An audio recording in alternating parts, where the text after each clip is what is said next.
Quisiera aprovechar este momento para recordarles que Estrategia Misión Cero busca disminuir a cero las muertes y lesiones graves por accidentes viales, y lo queremos hacer de una forma multidisciplinaria, interseccional y para que entre todas las personas que estamos trabajando en esto podamos contribuir en las buenas prácticas y los buenos casos, ¿no? que se generan.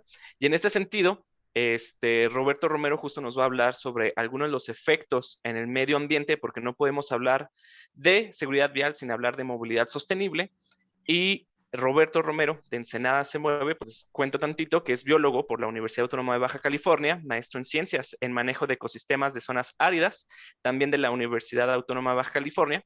Cuenta con una especialidad en estudios de ciudades del siglo XXI por el Colegio de la Frontera Norte. Participa como activista en temas de desarrollo urbano sostenible, orientado en la movilidad urbana, desarrollo urbano sostenible y seguridad vial. Además es cofundador de diversos colectivos como, nunca lo he pronunciado bien, Bicicletos, red de las organizaciones por la movilidad incluyente en la ciudad de La Paz. Ensenada se mueve y forma parte del Consejo Asesor de la Alianza de Movilidad Activa con sede en Tijuana. También por ahí está participando con Liga Peatonal y ha estado también para apoyando la Bicired y en muchísimos proyectos. Roberto es de estos rockstars de la movilidad desde hace unos años, y pues ya teníamos que tenerlo por acá participando con Estrategia Misión Cero.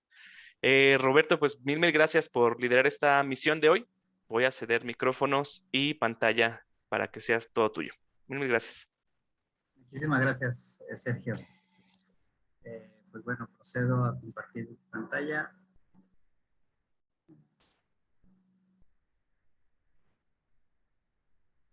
Muy bien, ya se ve ahí la presentación, ¿verdad?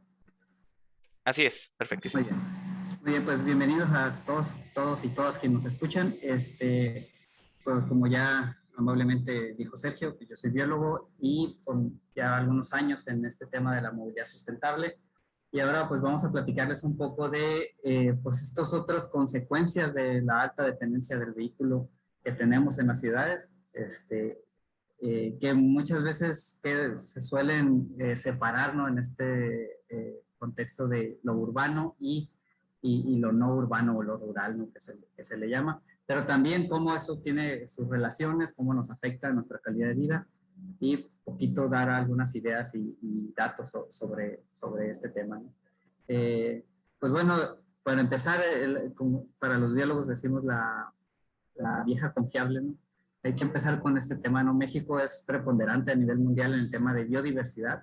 Somos de los países llamados megadiversos.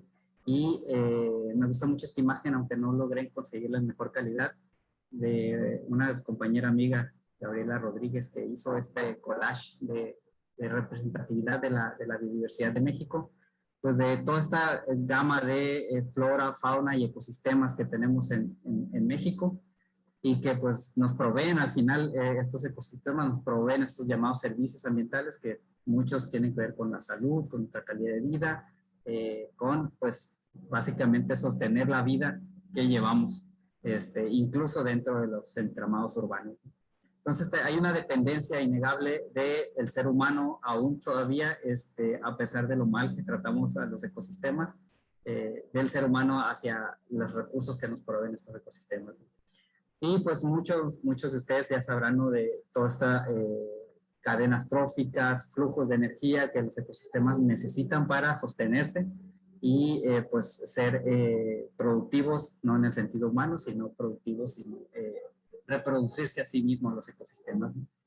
Entonces, al final, pues los seres humanos hemos decidido en este ente que somos seres sociales y nos aglutinamos en esto que se ha configurado como las ciudades, ¿no?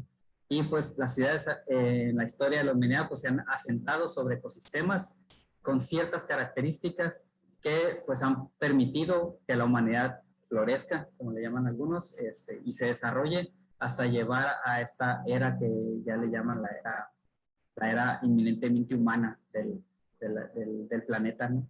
Donde el ser humano es determinante en el futuro incluso del propio planeta, ¿no?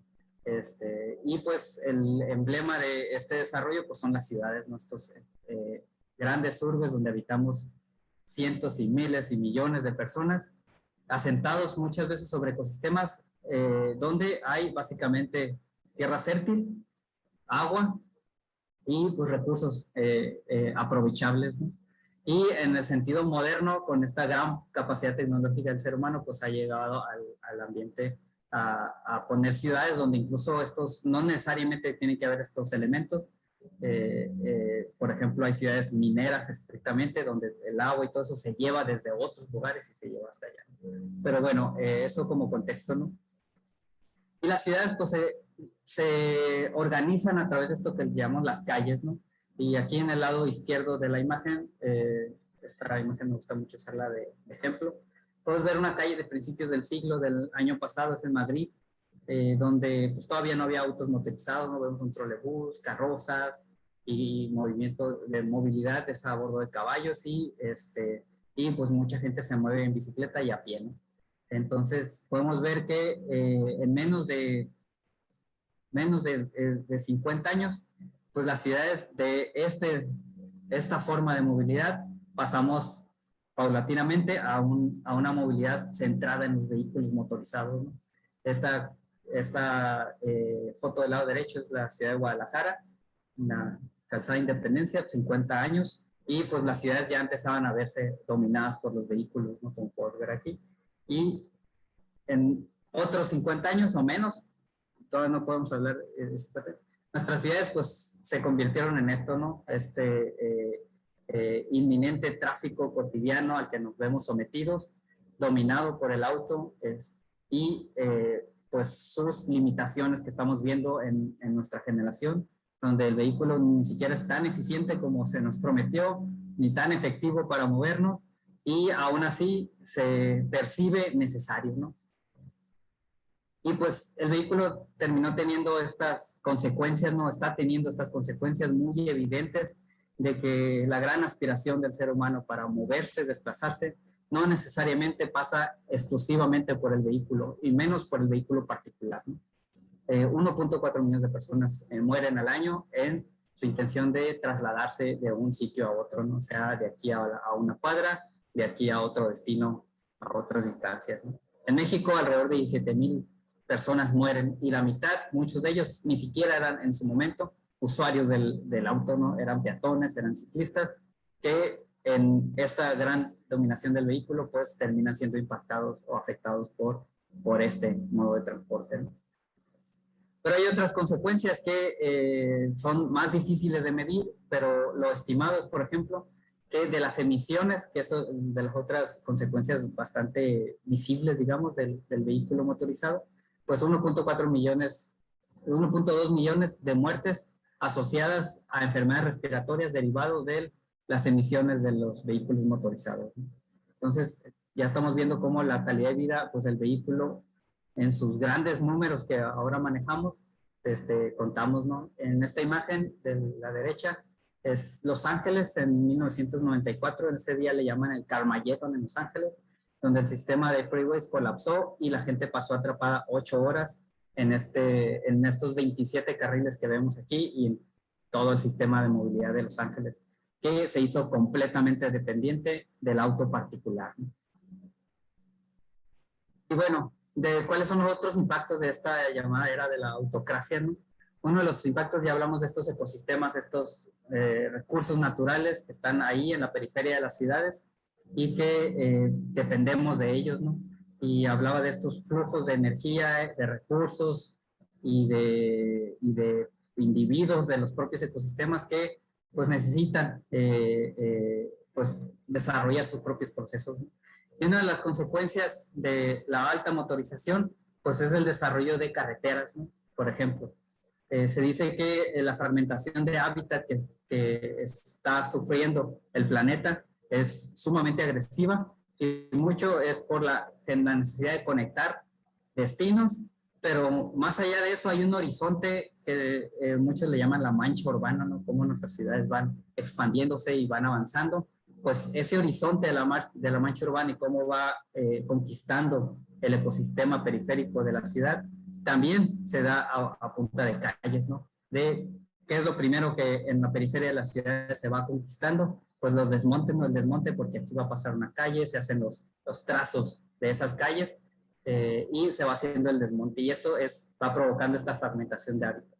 Pues las estimaciones actuales, por ejemplo, hablan de que los ecosistemas del mundo están actualmente fragmentados en 600,000 parches, todos con frontera en calles o áreas de tráfico vehicular, ¿no? O de tráfico de vehículos, de motores, de automotores, de los cuales solo el 7% de esos parches, de esos 600,000 parches, tienen una superficie superior a los 100 kilómetros cuadrados. O sea, la gran mayoría es una atomización de estos ecosistemas, y mucho de esa atomización ocurre en la periferia de las ciudades, de esta avanzada que vamos dando a punta del vehículo, pues allá va a empezar a haber desarrollo urbano, entonces llevo primero el vehículo, desmonto para el vehículo, y luego van llegando casas, industrias, etcétera.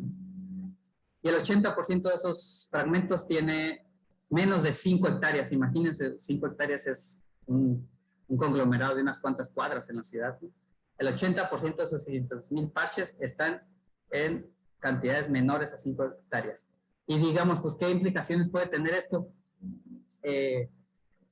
Pues parece como superfluo, ¿no? Pues, ¿qué pasa, no? Con una brecha que se abre, ¿no? Esta imagen es algo local, es Ensenada en sus principios del siglo pasado. Era una pequeña ranchería donde, pues, las calles, vemos, no había un gran impacto en el ecosistema. Y esto es prácticamente 100 años después, ¿no? Esta es la periferia urbana de Ensenada, el lado derecho.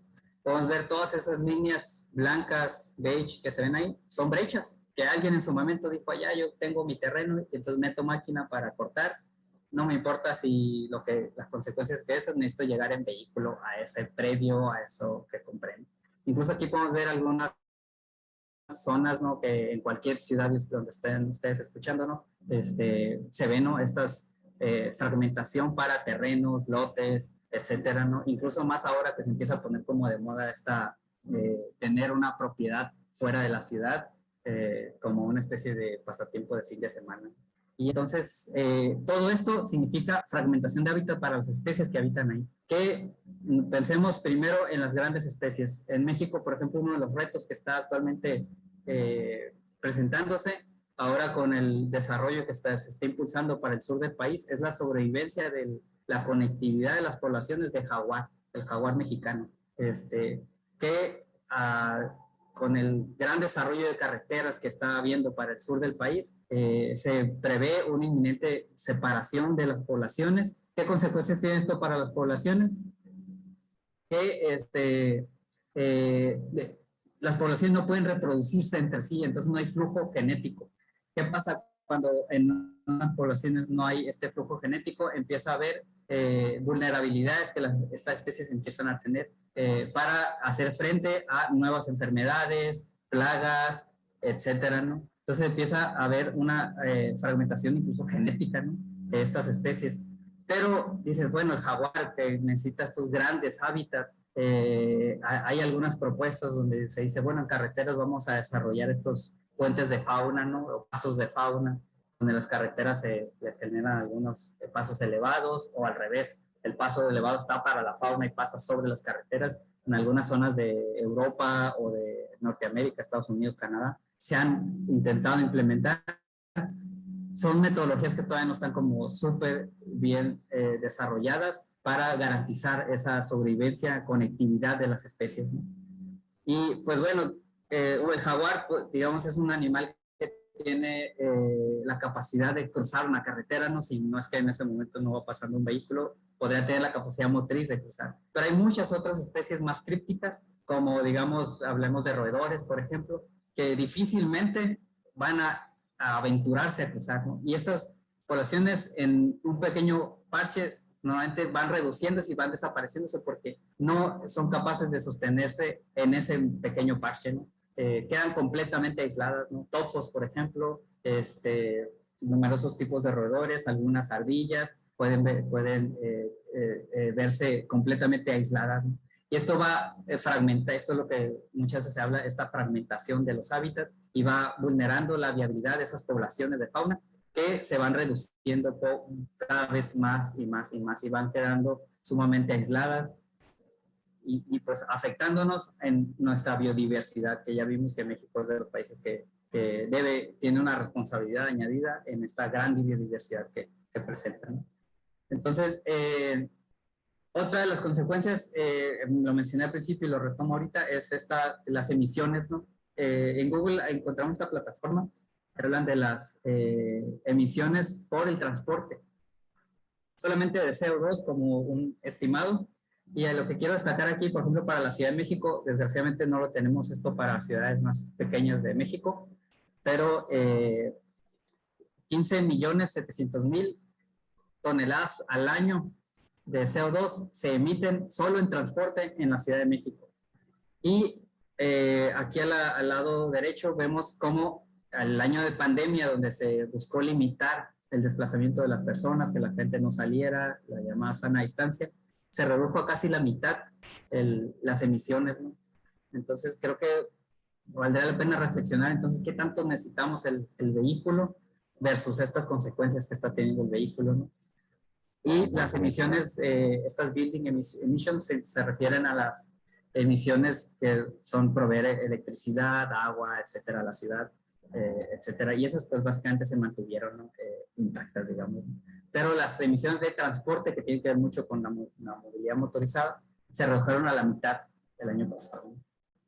Esta es la bahía de San Diego. Y también las emisiones, aquí no puse el cuadrito, pero también se redujeron prácticamente a la mitad durante el 2020. Y como podemos ver, pues la cantidad de emisiones que se dan, aquí vale la pena este comparativo. La Ciudad de México anda en una población de más de 20 millones de habitantes. San Diego es una ciudad bastante más pequeña comparativamente con la Ciudad de México, aunque también es populosa. Creo que anda en los, no recuerdo, 6 o 7 millones de habitantes. Y casi anda en la mitad de las emisiones de la Ciudad de México, ¿no? Porque San Diego, el modelo americano californiano de movilidad, es casi exclusivamente centrado en el transporte, ¿no? Otras consecuencias intangibles de la movilidad motorizada es el ruido, que afecta nuestra calidad de vida, pero también afecta a esos ecosistemas que están ahí, periféricos a brechas, carreteras, etcétera. 80% del ruido urbano es por los automotores. En carreteras se ha demostrado cómo son un factor el ruido de la fragmentación de especies, del hábitat para algunas especies, al crear un efecto disuasorio y provoca que esto que se le llama el rango hogareño. El rango hogareño no es más que esta superficie que cotidianamente una especie que se desplaza utiliza, ¿no? Digamos, mi rango hogareño es que yo me levanto en la mañana y voy a mi trabajo y me desplazo 4 kilómetros y regreso, pues toda esa calle, todo eso sería mi rango hogareño, digo, haciendo una analogía a la vida humana, ¿no? Entonces, el ruido termina siendo disuasorio para muchas especies de mamíferos, de aves, y pues incluso de insectos, ¿no? O de artrópodos que migran, ¿no? Recordemos la migración de cangrejos de Cuba, por ejemplo, donde es todo un tema como pues estos cangrejos cubren la carretera y la carretera pues tiene que hacer estrategias para minimizar el atropellamiento de estos cangrejos, ¿no? Entonces hay una afectación importante a esas poblaciones. Otra consecuencia y tiene que ver con los residuos del propio vehículo per se, ¿no? Ya hablamos de los residuos, digamos, inmediatos, que son las emisiones del motor, etcétera, ¿no? Pero hay estos otros residuos de lubricantes y principalmente neumáticos, ¿no? En México y precisamente acá en Baja California los neumáticos son evidentemente un tema, porque aquí tenemos un tema de importación de los llamados gallitos, ¿no? Las llantas que todavía tienen con cierta vida útil se importan de California y terminan acá en Baja California, y aquí terminan en rellenos sanitarios, en arroyos, etcétera, ¿no?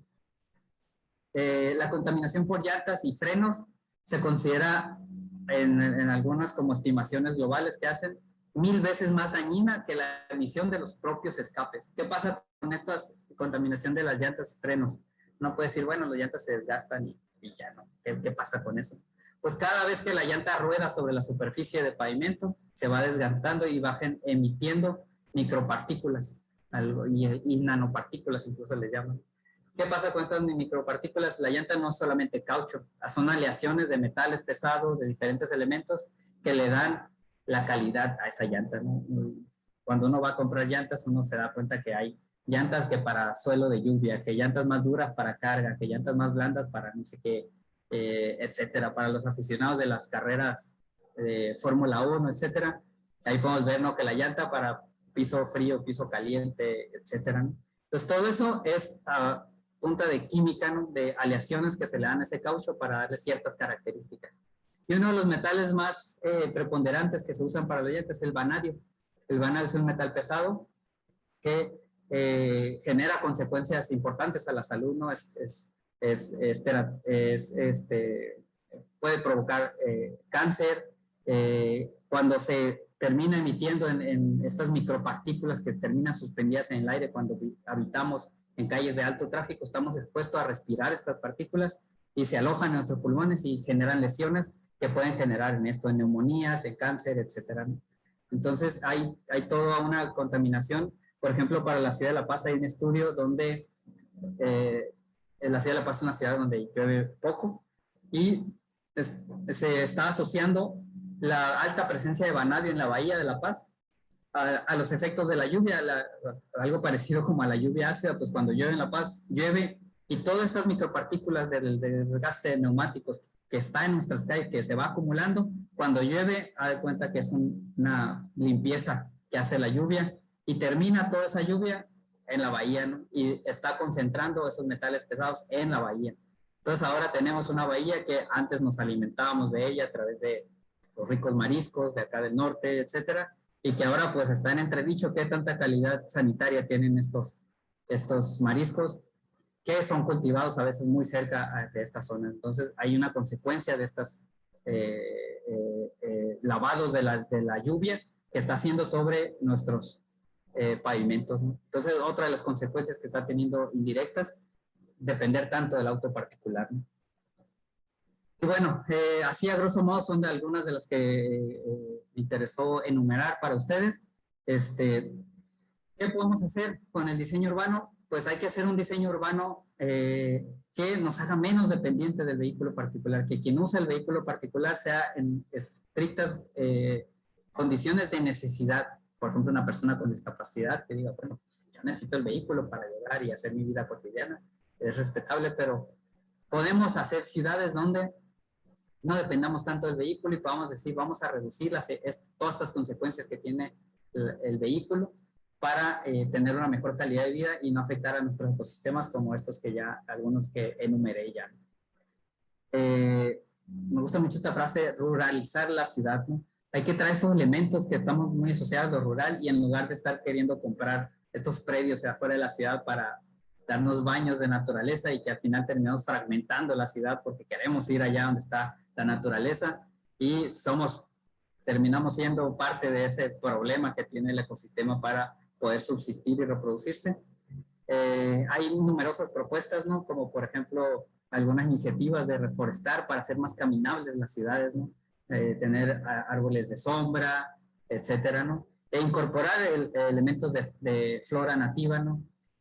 Que pues nos podrán proveer o hacer menos necesaria esta necesidad de huir de la ciudad, porque además la flora tiene, por ejemplo, para el ruido, cuando tú tienes árboles, el entramado de hojas de los árboles suele ser un muy buen neutralizador del ruido, ¿no? Neutraliza la propagación del ruido de los automotores y hace más habitable la ciudad. Sistemas de aprovechamiento de agua pluvial que evitarían o concentrarían estos metales dentro de la propia ciudad. Habría que explorar ahí temas de qué hacemos con estos metales pesados que pues evidentemente están ahí, ¿no?, en la calle, ¿no? Pero si reducimos eso, pues podemos propiciar que esos metales queden atrapados en sistemas como estos y que a lo mejor esa agua termine infiltrada en nuestro manto de acuíferos y pudiendo rescatar esos metales pesados. Y hay algunas propuestas ahí. Esta foto también de acá, híjole, olvidé qué ciudad es esta, pero bueno, son algunos de los sistemas que se promueven. Y estas llamadas ciudades de 20 minutos, ¿no? Donde, pues en la búsqueda de no depender de una máquina que me mueva, que alimenta estas estadísticas que mostré al principio, pues es la capacidad de caminar y de llegar a nuestros destinos en menos de 20 minutos. Esto podría propiciar ahora sí, como una especie de fragmentación de nuestras ciudades, pero positiva, ¿no? Donde podamos decir, mira, en esta zona de la ciudad, un habitante de esa ciudad puede tener todos los servicios que requiere para hacer su vida cotidiana, ¿no? Como un huerto urbano, ir al banco, ir a hacer su papeleo, etcétera, sin necesidad de hacer grandes desplazamientos en las ciudades y pues, obviamente evitando acceder a movilidad motorizada, ¿no?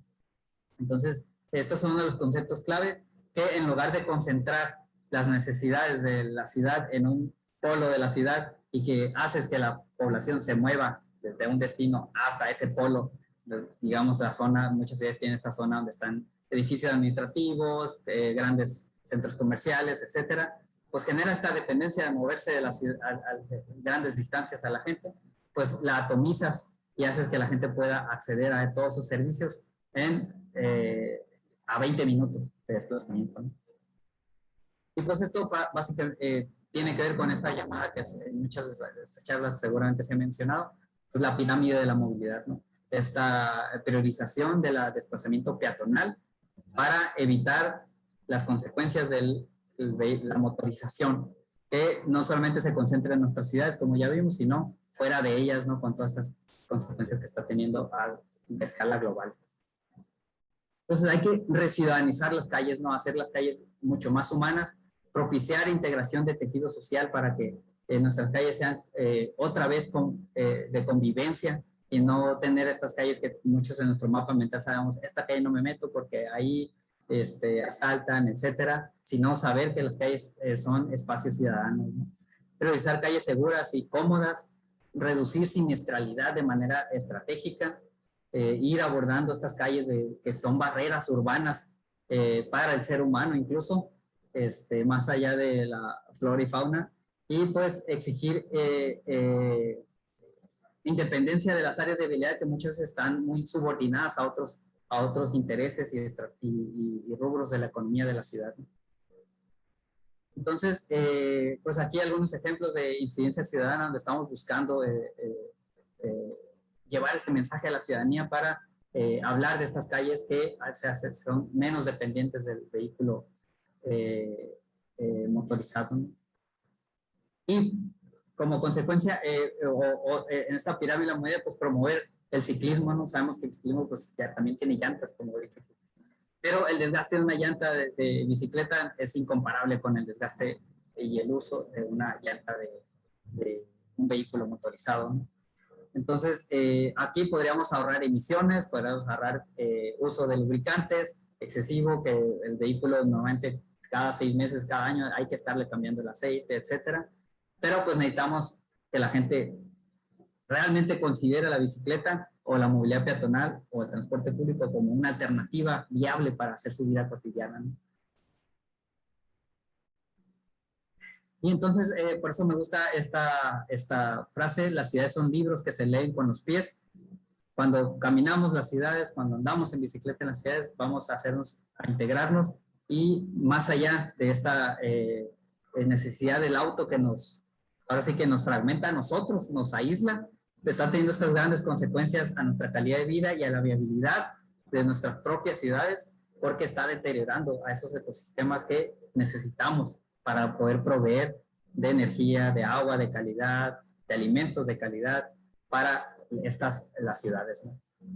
Entonces, ojalá llegáramos en un corto plazo en México y en Latinoamérica a escenarios donde la bicicleta y la gente a pie domine de nuevo el paisaje urbano, ¿no? Como esta foto que es Londres,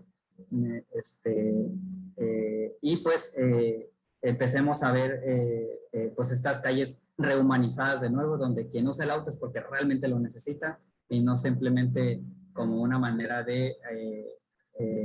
única de movilizarse como actualmente parece dominar la política pública de nuestras ciudades, ¿no? Entonces, me gustaría abrir esto a nuevas preguntas, a abrir el debate sobre qué opinan sobre esta movilidad y estas consecuencias que tiene el auto, qué tanto podemos reducirlas, qué tanto necesitamos adaptarlas para evitar estas consecuencias al ambiente que está teniendo el auto motorizado y a nuestra calidad de vida como seres humanos. Gracias. Mil gracias, Roberto. Les recordamos a todas y a todos que pueden poner sus preguntas en el chat o levantando la mano les damos acceso al micrófono. Yo de entrada, Roberto, me gustaría si nos pudieras decir, ahorita que hablabas del concepto de ruralizar la ciudad, como cuál sería el paso a paso para hacer esto, ¿no? Porque en alguna ciudad, no voy a decir cuál, en algún momento se le ocurrieron poner palmas, ¿no? Por ejemplo, para, no solo en el contexto de querer hacer como más verde la ciudad, sino para embellecerla, ¿no? Entonces, quisiera que nos comentaras más o menos este paso a paso para llegar a este proceso de forma sostenible y que funcione. Sí, las palmas han sido un elemento como el comodín para muchos proyectos urbanos, ¿no? Donde, pues para decir que esto tiene elementos de vegetación, pues pongo palmas porque son un tipo de plantas muy fáciles de trasladar, no sé, tú las trasplantas bien fácil, no tienen raíces muy complicadas de mover. Y además, generan, son como, tienen cierto carisma, ¿no? Para el paisaje urbano. Pero las palmas ni siquiera proveen sombra, y pues muchas veces son especies introducidas y no realmente no están aportando al follaje de la ciudad, ¿no? A esta necesidad de crear un ambiente cómodo para los peatones, por ejemplo. Y pues en realidad pues son un elemento que no les estorba a los que proyectan esos proyectos urbanos, porque son muy fáciles de poner ahí. A veces la palma puede sembrar en 15 centímetros que te quedan de entre la banqueta y el área de circulación. Pues pongo palmas, ¿no? El camellón que te sobró para poder tener 6 carriles de circulación, pues pongo palmas, ¿no? Porque otro tipo de vegetación necesita más superficie, ¿no? Entonces, pues no, es muy engañoso para muchas veces para vender los proyectos que se vean sustentables, poner palmas, ¿no? Pues ahí está el elemento sustentable, ¿no? Entonces hay que, algunas ciudades están implementando lo que le llaman la paleta vegetal para sus ciudades, ¿no? Que es las propuestas de qué especies nativas preponderantemente o especies introducidas que no requieren que están adaptadas, digamos, al clima, al ecosistema de donde está sentada esa ciudad y que serían fáciles de implementar en las manchas urbanas de nuestras ciudades, ¿no? Por ejemplo, en la ciudad de La Paz hay una paleta vegetal ya desarrollada por algunos asociaciones civiles de allá.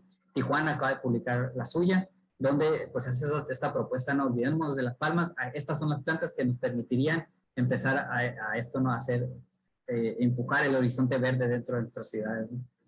Pero también otro de los temas de esta de la ruralización es que por varias décadas en México se abandonó la planificación urbana, ¿no? Y esta imagen que mostraba al principio, ¿no? El entramado de calles, de brechas que en Ensenada se va configurando, ¿no? Muchas veces estas brechas que las hizo alguien casi a ocurrencia, donde metió máquina y pues no hubo un estudio realmente de si esa calle iba a ser la adecuada para esa futura avance del horizonte urbano ahí. Terminan siendo las calles que quedan en ese entramado urbano, ¿no? Entonces, no están pensadas en eficiencia, ni en movilidad, ni en las anchuras, muchas veces ni siquiera dan para el área futura de banqueta, de área arbolada, de área de circulación que va a requerir esa calle, ¿no? Entonces, generan, una vez más, esta calle que es muy difícil incorporar la movilidad sustentable porque inminentemente surgió para los autos y se queda para los autos, ¿no? Y el entramado urbano termina siendo muy difícil de adaptar a futuro, ¿no? Entonces, esa planificación de las ciudades hay que empujarla para que estos entramados que están aquí ahorita muy intuitivos, digamos, para el desplazamiento del uso actual, no sea lo que quede y lo que a futuro sea, aquí sea un entramado urbano pensado en la movilidad sustentable, ¿no? Con calles que permitan el transporte público, el desplazamiento en bicicleta y permitan que la gente tenga alternativas diferentes al auto motorizado para desplazarse. Pero una de las cosas es incluso redensificar las ciudades, ¿no? En este abandono de la planificación urbana tenemos centros urbanos, Ensenada es uno de los ejemplos muy claros, donde el centro urbano tiene muy poca consolidación. Tenemos grandes predios en el centro de las ciudades, baldíos, donde están en desuso, y esos serían superficies que pueden estar habitadas o haciendo uso más eficiente, porque están ahí abandonadas, versus la empresa o las familias que terminaron yéndose porque no había condiciones para habitar.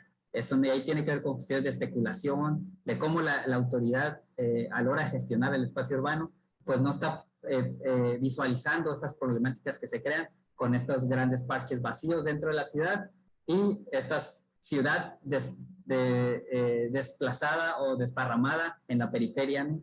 Que va creando nuevos caos urbanos en el horizonte urbano. Mil gracias, Roberto. Verónica, estamos dando acceso a tu micrófono. En este momento puedes activarlo. A ver, buenas tardes. Buenas tardes. Buenas Gracias. tardes. Gracias. Muy interesante la información que nos han presentado. Tengo una pregunta. Si tendrá datos de Nuevo León, sobre todo de Monterrey, en cuanto a contaminación del aire. Y también si tiene información relacionada con los contaminantes presentes en las gasolinas. Porque algunos estudios mencionaban, por ejemplo, que en el caso de Monterrey, comparado con la Ciudad de México, se vende gasolina de mala calidad. Y bueno, un comentario también. En las consideraciones que mencionaba por ahí el ponente, yo creo que faltaría también incluir políticas de las empresas que promuevan, por ejemplo, el home office, porque ya se demostró, como presentaban por ahí los datos, que se bajó la movilidad y pues todo el beneficio que se puede obtener. Entonces, dentro de los objetivos o propuestas o retos, pues también sería trabajar desde la política de las empresas. Muchas gracias. Sí, claro. Pues mira, te voy a deber los datos de Nuevo León. No tengo datos de exactamente qué sucede en Nuevo León. Nomás sé que es una ciudad muy dependiente del vehículo, pues esta ciudad industrial, ¿no? Ahí pues habría que sopesar, ¿no? Por ejemplo, hay transporte de carga, ¿no? Que muchas veces está inmerso en los traslados de las calles y vialidades de la propia ciudad, ¿no? Y que en muchas ciudades se ha apostado, por ejemplo, para normar las horas de tráfico de esta carga, ¿no? Que se prioriza que este tráfico de carga circule de noche, etcétera, ¿no? Para permitir que haya otros usos de la calle versus en el día, ¿no? Lo que comentabas de las empresas me parece sumamente importante. Creo que va concatenado a esto que necesitamos de reempoderar, digamos, y a veces a muchos no les gusta esto, pero reempoderar a nuestros ayuntamientos para que sean capaces de implementar políticas de este tipo, ¿no? Muchas veces tenemos ayuntamientos muy endebles en su capacidad de incidir en políticas públicas un poco más agresivas para lograr objetivos, ¿no? Por ejemplo, esto, ¿no? Pues lograr que un cabildo autorice eso, ¿no? Vamos a poner en cintura a las empresas para que realmente impulsen esto, por ejemplo, como el llamado home office, ¿no? Entonces, yo sí estoy completamente de acuerdo con tu iniciativa y creo que valdría la pena, ahorita que hay datos tan evidentes con el tema de la pandemia que demostró que pues es más mucho de ese porcentaje es la resistencia de las empresas a avanzar en estos temas que rompen con su status quo cotidiano, por llamarlo así, ¿no? Súper, Roberto. En el chat nos pregunta Rafael, ¿existe algún artículo o varios de ellos que sientan las bases para lograr la construcción de la ciudad como las que mencionas? Como artículos como científicos, etcétera. Creo que más bien artículos que se refieran a nivel constitucional. Ah, ok, de leyes, hablando de leyes. Pues ahorita que hablamos de hablando de ecosistemas en México, creo que ya podemos empezar a hablar que tenemos un ecosistema de activismo que está impulsando esto, ¿no? Numerosas asociaciones y colectivos, o como Estrategia Misión Cero, etcétera, iniciativas que están empujando a nivel nacional para que nuestros marcos legales empiecen a tomar en serio el tema del desarrollo urbano, específicamente en el tema de movilidad urbana. Y uno de los referentes que ya se cuentan es que en diciembre pasado, por fin se publicó en nuestro diario oficial de la Federación, en la reforma constitucional, en el 4º, que incluye el derecho humano a la movilidad.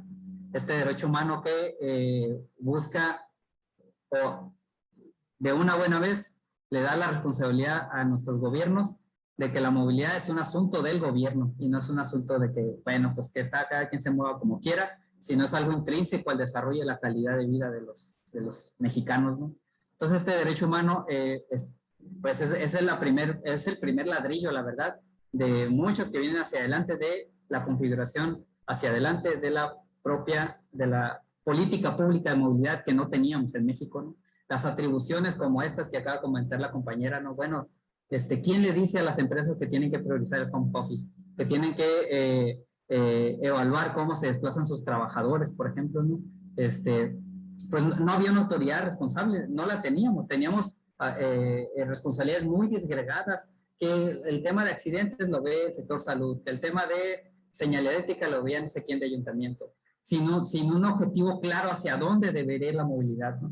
Entonces, este primer gran logro, que es el derecho humano a la movilidad, y ahorita que está en Cámara de Senadores la discusión de la futura ley de movilidad y seguridad vial, pues va hacia allá, ¿no? Hacia articular eso, ¿no? También tenemos en la Ley General de Asentamientos Humanos ya lo que habla de esta pirámide de la movilidad que ya está incluida, ¿no?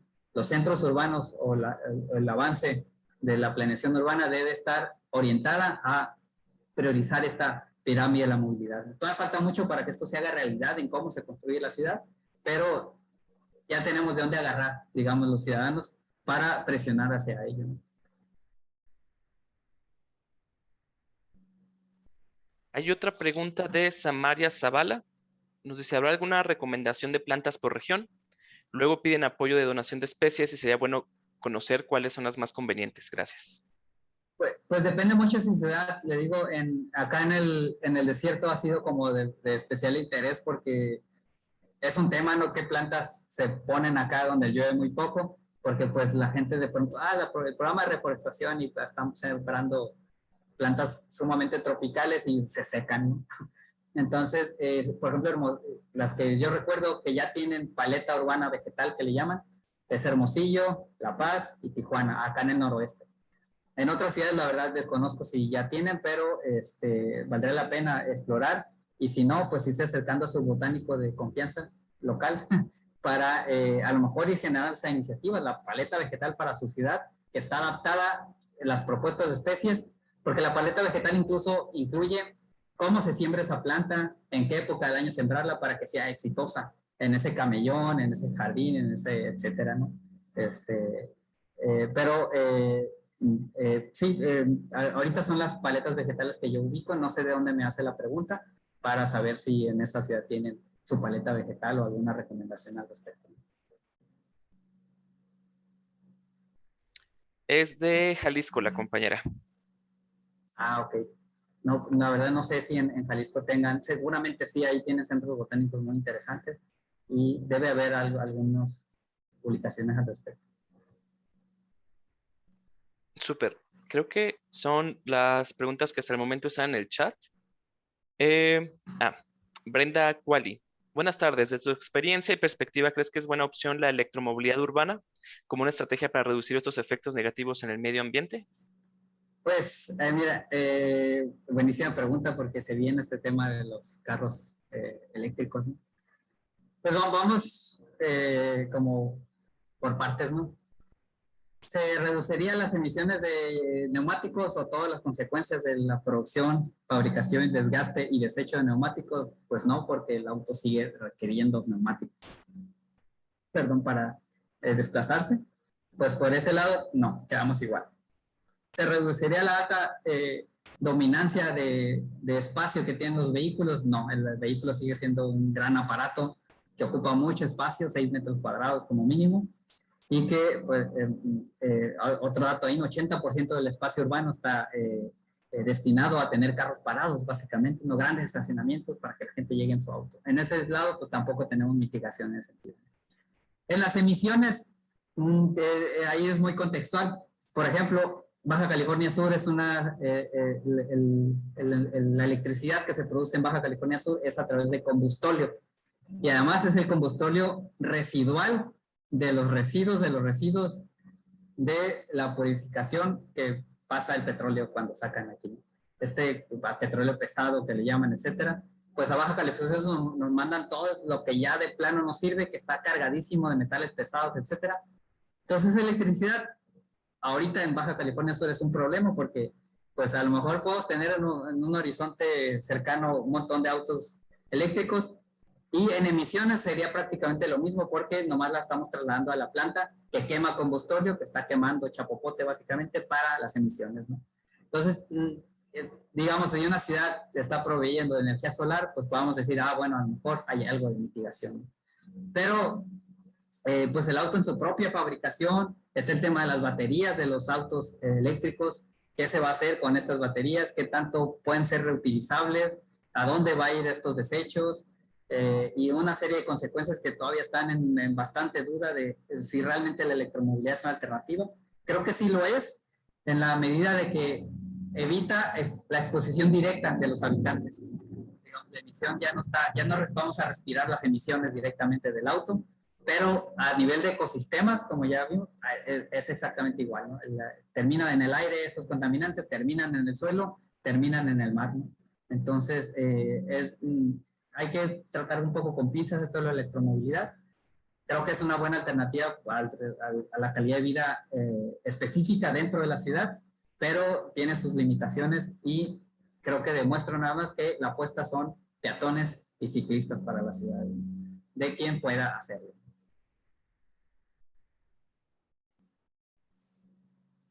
Súper, sí, increíble tanto la pregunta como la respuesta, porque sí va a ser el nuevo tema, ¿no? de los próximos años. Roberto, antes de finalizar, a mí me gustaría un poquito si nos pudieras hablar de esta relación intrínseca, aunque ya la mencionaste un poco, pero que siempre lo vemos como cosas distintas, ¿no? Entre la seguridad vial y esto de la movilidad sostenible y esto de la ruralización de la ciudad, ¿no? ¿Cómo se vinculan intrínsecamente estas tres? Pues, ¿cómo es la vida rural? Esta frase no ruralizar la ciudad es un poco acudiendo a esta nostalgia que muchos habitantes de la ciudad tienen, ¿no? Es que de niño en el rancho de mi abuela, etcétera, ¿no? Íbamos al campo y vivíamos paz y tranquilidad, ¿no? Pues la ruralización de la ciudad es eso, traer esos atributos de lo rural a la ciudad, ¿no? Y eso significa tener menos tráfico, así, eso hay que tenerlo bien claro, ¿no? Necesitamos menos tráfico vehicular, digamos, ¿no? Para reducir eso, ruido. ¿Qué tenemos en las zonas rurales?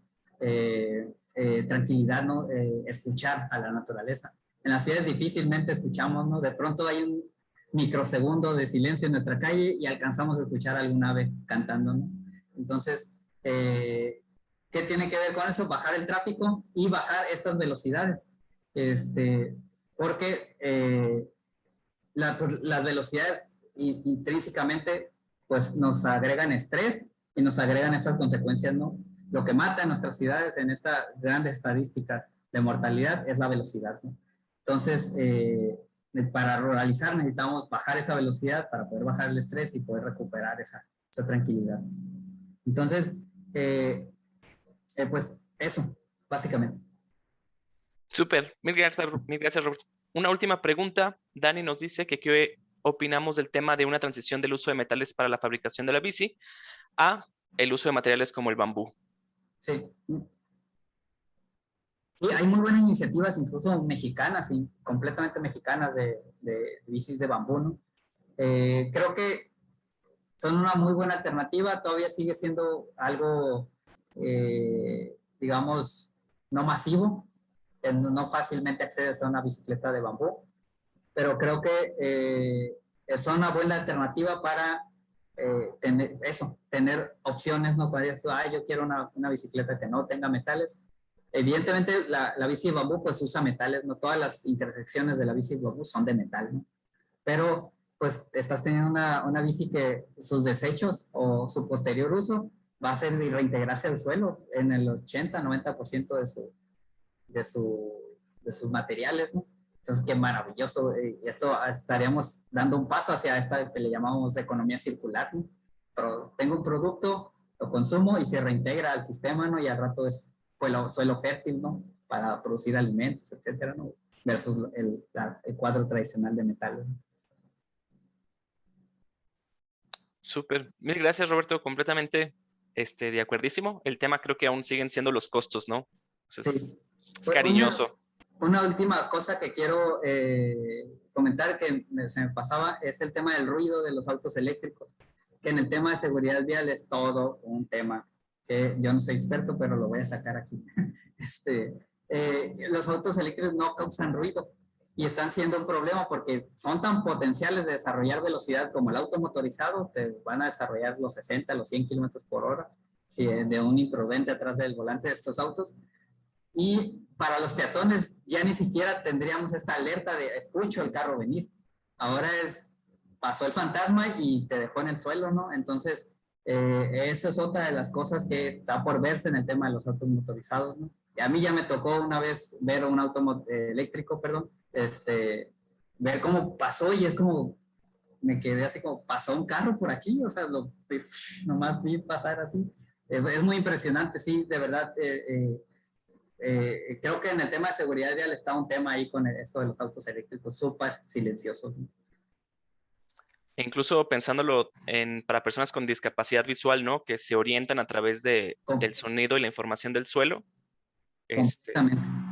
Completamente, sí. Va a representar un grave riesgo, ¿no? ¿Cómo van a usar las calles estas personas? Sería otro factor de exclusión, más de los que ya tienen las personas con discapacidad. Completamente. Roberto, pues mil gracias por aceptar liderar la misión de hoy. Mil gracias a todas y todos que nos acompañaron. Te están mandando muchas felicitaciones por el chat. Agradecemos muchísimo. Les recordamos a todas y a todos que en 15 días vamos a tener otra sesión. Estamos teniendo estos webinarios cada 15 días y en la próxima nos vamos a ir del norte del país al cono sur. Nos van a acompañar desde el Rosario en Argentina para hablarnos del Foro Mundial de la Bicicleta que se celebra en septiembre y nos van a contar la historia de cómo llegamos a estas 10 emisiones del Foro Mundial de la Bici.